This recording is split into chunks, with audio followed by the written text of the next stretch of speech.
오늘 예수님께서 우리에게 말씀하시는 것은 이제 예수님의 공생애를 말씀하세요. 마가복음은 예수님의 공적인 사역, 구원 사역의 공적인 사역을 이제 공생애라 이렇게 한자어로 표현하고 있습니다. 그래서 예수님께서 이 공적인 사역은 이제 마태복음, 마가복음, 누가복음, 요한복음, 사복음서에 기록되어 있고 예수님이 우리에게 어떻게 다가오시는가라고 말씀하시는 거죠. 그래서 오늘 이제 마가복음은 이렇게 시작을 해요. 하나님의 아들 예수 그리스도의 복음의 시작이라. 중요한 말씀이 이렇게 중요한 요소죠. 그 내용이 딱 이렇게 정해져 있죠.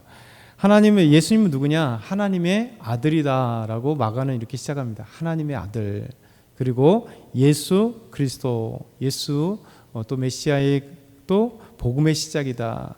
그러면서 가장 중요한 이제 세례 요한에 대해서 말씀하고 있습니다. 준비하는 세례 요한.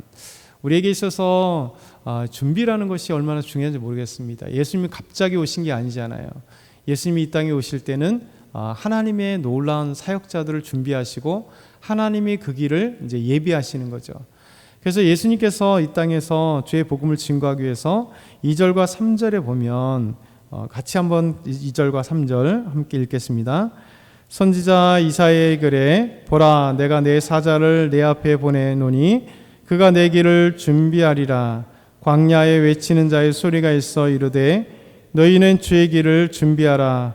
그의 오실 길을 곧게 하라. 기록된 것 같이. 이사야의 말씀에 이 땅에 보내실 구원자 메시아가 오실 때 이사야를 통해서 선포한 것이 뭐냐면 주님이 오시기 전에 길을 예비할 자가 있다라고 얘기해요. 그래서 하나님의 일은 하나님이 준비하십니다. 우리가 준비하는 것 같고 우리가 무엇을 하는 것 같지만 하나님은 우리를 도구로 사용하시고 하나님이 이미 예비하세요. 그래서 보라 내가 내 사자를, 하나님이 놀라운 구원의 길을 여실 때 하나님이 보내시는 사역자를 통해서 하나님의 일하심을 보여줍니다. 그래서 내 사역자를 내 앞에 보낸다. 그래서 내 길을 준비하리라. 근데 이 놀랍게도 예수님의 길을, 예수님 오실 길을 준비하고 있는데 그 준비함이 우리가 보통 세상에 생각하면 왕이 태어나면 왕자가 태어나면 떠들썩하잖아요. 그리고 세상에 어떤 딱 이게 임명되면 막 떠들썩해요. 요즘에 이제 정치권에서 내각들을 임명할 때 보면 막 떠들썩하잖아요. 총리를 임명하면 그 자리가 놀라운 자리이기 때문에 어찌됐든 간에 청문회도 여러 가지 이제 하고 그 다음에 막 이렇게 또 장관 임명이 되면 또 장관들도 또 검증을 받고 뭐 이런 시간. 왜냐하면 그 자리가 중요한 자리이기 때문에 어쨌든 간에 검증도 받고 뭐 실력도 검증받고 여러 가지 뭐 문제점이 없나 이런 것들을 검증받고 이제 그 자리에 세워지는 겁니다. 모든 게 이 세상에는 어떤 그 왕이 됐던 뭐 권력자가 됐던 위대한 사람이 됐던 이렇게 태어나거나 아니면 그 자리에 생기면 이게 사람들이 막 확 소리를 내야 돼요. 엄청난 왜 중요한 자리이기 때문에. 근데 사실 예수님께서는 이 땅에 오신 이유가 가장 중요한 거잖아요. 온 인류의 죄악에 빠져 있었던 온 인류를 구원하시는 메시아로 이 땅에 오셨는데 하나님이 그 길을 준비하시는데 놀랍게도 광야에서 준비하신다. 그러니까 광야 아무것도 없잖아요. 그러니까 하나님의 길은 우리가 생각하는 것과 다를 때가 너무 많습니다. 우리가 봤을 때는 아무것도 없는 것이고 저기에 저 가운데서 뭐가 생길 건가, 무엇이 생길 건가 할 수 있습니다. 그런데 놀랍게도 우리 주님은 그 길을 곧게 하는 건데 광야에서, 근데 아무것도 없을 것 같고 그리고 누가 들을 것 같지도 않은데 놀랍게도 광야에서 외칠 때 하나님의 놀라운 일들이 그곳에서 시작된다. 여러분 이것이 하나님의 방법이에요. 저와 여러분 가운데 하나님이 우리를 사용하시고 우리를 하나님의 길을 통해서 하나님의 놀라운 일들을 하기 위해서 우리를 택하신다면 때로는 우리를 광야 같은 길로 보내실 때가 있어요.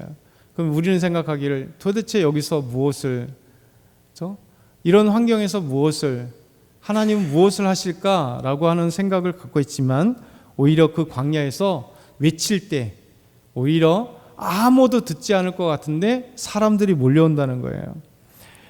그곳에서 세례 요한이 4절부터 보게 되면 이제 세례 요한이 그곳에 함께 있습니다. 4절만 한번 볼까요? 4절과 5절 시작. 세례 요한이 광야에 이르러 죄사함을 받게 하는 회개의 세례를 전파하니 온 유대 지방과 예루살렘 사람이 다 나아가 자기 죄를 자복하고 요단강에서 그에게 세례를 받더라. 이게 되게 중요한 말씀입니다. 하나님이 이사야 선지자를 통해서 예비하신 이 놀란 광야에서 외치는 주의 길을 준비하는 자를 하나님 세웠어요. 그리고 광야에 그것도 세웠습니다. 광야에 가면 유대 광야에서 아무도 없거든요. 세례 요한이 그곳에서 외치기 시작합니다. 회개하라. 아니, 세례 요한도 답답하지 않겠어요? 예루살렘으로 가야, 도시에 가야 사람을 만날 수 있고, 시장에 가야 사람들을 만날 수 있고, 거리에 가야 사람을 만날 수 있는데 주님 부르시는데 광야로 보내시는 거예요. 근데 광야에 가서 아무리 외친들 들을 사람이 없는데요. 그런데 방금 말씀드린 것처럼 하나님의 놀라운 일이 뭐냐면 광야에서 외치는데, 그 광야에서 외치는데, 그것도 죄사함을 외치는데 놀랍게도 사람들이 광야로 오더라는 거죠. 광야로 와서 세례 요한의 이 죄사함의 메시지를 들었다는 거예요. 이게 하나님의 방법입니다. 하나님은 아무것도 없는 것 같은데 그곳에서 하나님의 놀라운 일들이 벌어지는 거예요. 전에도 한번 말씀드린 것 같은데 일본 단기 선교 청년들 데리고 갔는데 그 선교사님 김한기 선교사님이라고 계세요. 지금도 참 귀하게 사역을 하고 계시는데 이 선교사님이 개척을 하셨는데 일본 안에 개척하는 후지산 밑에 산자락 길 가는데 산자락에서 개척을 하셨어요. 그러니까 이 도시 아니면 이제 마을에서 한참 떨어진 곳이에요. 그러니까 일본이라는 자체가 이 복음 증거하기 참 어렵잖아요. 예수 믿는 사람 찾기가 어렵습니다. 그런데 그곳에 집 하나, 아주 동떨어진 집 하나에 빌려서 거기서 개척을 했고, 그분이 개척해서 한 게 뭐냐면 한국인은 안 받는다 이거예요. 한국인 안 받는다. 그러니까 순 일본 사람들의 일 받는다. 이제 나가서 전도를 하는 거예요. 마을 한참 내려와서 차 타고 내려와서 전도를 하는 거예요. 진짜 완전히 길인데 후진산 가다가 길에서 딱 이 집 하나예요. 그것만 딱 하나 있어요. 그러니까 사람이 찾아올 게 아니에요. 일부러 가다가 차 세우고 오지 않는 한 올 곳이 아니에요. 놀라운 것은 그 한참 떨어져 있는 마을에 가서 복음을 증거하는데 일본인들이 여기를 찾아오는 거예요. 그래서 저희가 선교를 갔을 때 일본인들이 한 20명 정도가 성도가 생겨서 예수 믿고 한 예배를 잘 드리는, 일본 사람들은 한번 예수 믿게 한다면 진짜 그리스도인답게 예수 믿거든요. 그래서 우리나라 사람들이 일본에 가서 놀란 게 성도들을 보면 야, 진짜 성도들이 여기 있구나. 그 정도로, 왜냐하면 자신의 모든 것을 바꿔버리는 거기 때문에 예수님을 나의 주님으로 믿기가 어렵지, 일본 사람들이 예수님을 나의 주님으로 모시는 그 순간 온전한 신앙을 이렇게 따라가는 거죠. 그래서 하나님이 하시는 방법이 참 놀랍다. 어떻게 이 완전히 동떨어진 요곳에 시내 안에서 개척해서 복음 전도에도 일본 안에 자체가 교회가 하나 세워지기가 너무 어려운데 복음이 세워지니까, 그래서 그것에서 훌륭하게 목회를 하다가 선교하다가 이제 일본 교단에서 또 부탁을 했어요. 목사님, 여기서 이제 목회 말고 아주 없는 곳에 그 현에 또 이제 가셔서 이제 일본에 교회가 없는 데가 많잖아요.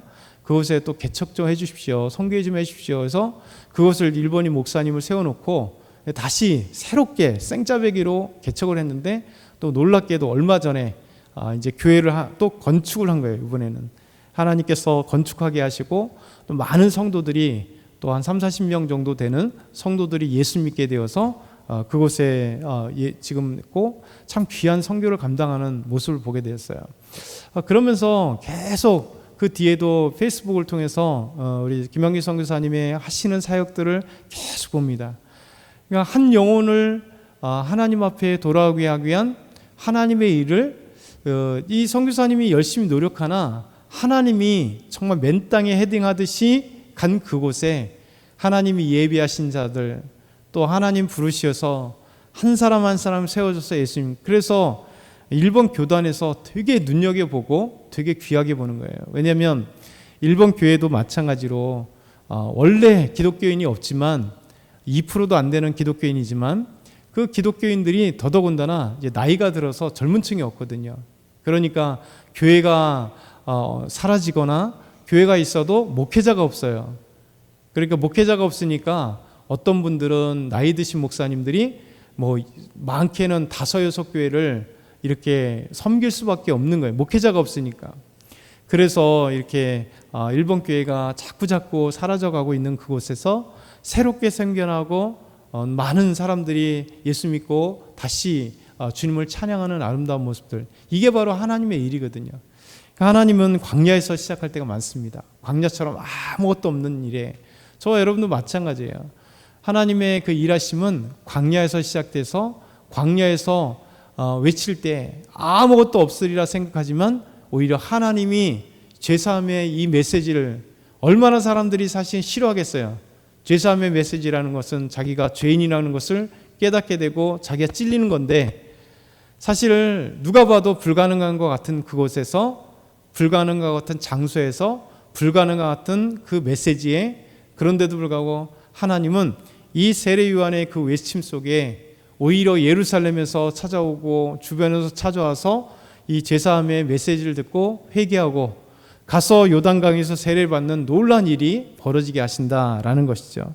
그래서 오늘 이 말씀을 기억했으면 좋겠어요. 우리 삶에 하나님이 하실 일을 기대하자. 하나님은 광야 같은 곳에서 준비된 사람들을 있게 하시는데 그것에 놀라운 하나님의 일들이 외쳐지고 또 그곳에서 시작된다. 그래서 오늘도 우리가 광야 같은 현장일지라도 하나님의 일하시는 것을 생각하고 그곳에서 하나님의 귀하신 역사를 경험하며 나아가는 저와 여러분 다 되길 소망합니다.